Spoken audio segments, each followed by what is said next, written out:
Ocean's 11 is a 2001 film directed by Steven Soderbergh.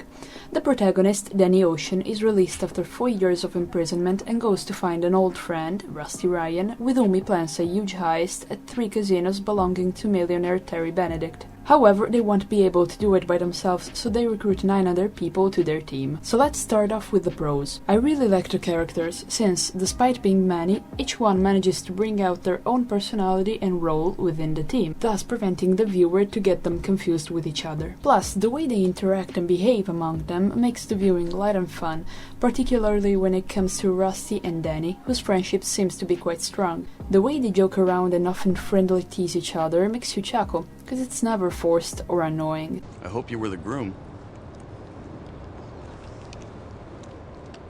Ted Nugent called. He wants his shirt back. Because the house always wins.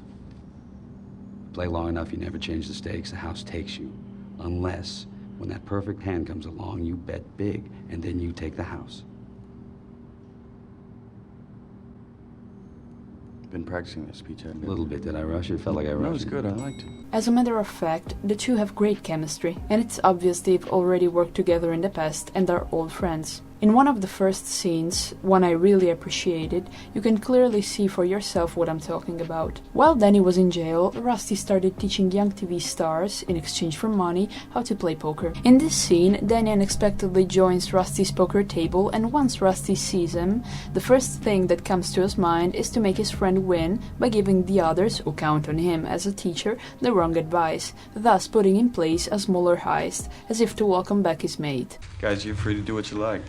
It's a lot of money. But I'm staying in. He's trying to buy his way out of his bluff.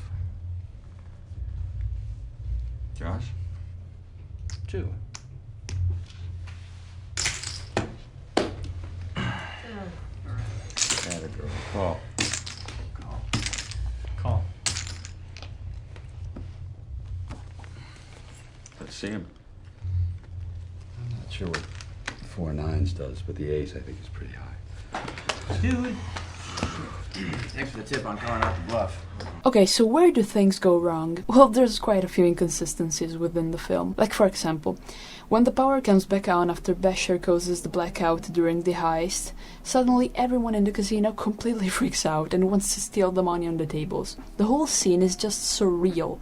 The boxers too, who up to 30 seconds earlier were fighting in the ring by the rules, want to tear each other's eyes out for no reason at all. So what happened? Why did they all become crazy apes all of a sudden? It's also very funny because when Tess comes up to Rusty in the casino, literally moments after this chaos has started, everything, and I say everything, goes back to normal. And what about when Rusty and Danny go to Ruben, who they themselves declare to be one of Terry Benedict's main enemies, to ask him if he wants to be a part of the team? When trying to convince him to take part in the plan, they weirdly remain very vague, by telling him only they're planning to rob some Las Vegas casinos, not even remotely mentioning Terry's name or the casinos concerned. He refuses the offer because it's too risky, and as the two are about to leave, only then, out of curiosity, I don't know, he asks what casinos it would have been. At that point, knowing now that it's Terry, he accepts. Well, why not tell him right away? And if he hadn't asked the question, would they have gone away like that? There's also a pretty big plot hole that lowers the film's quality considerably,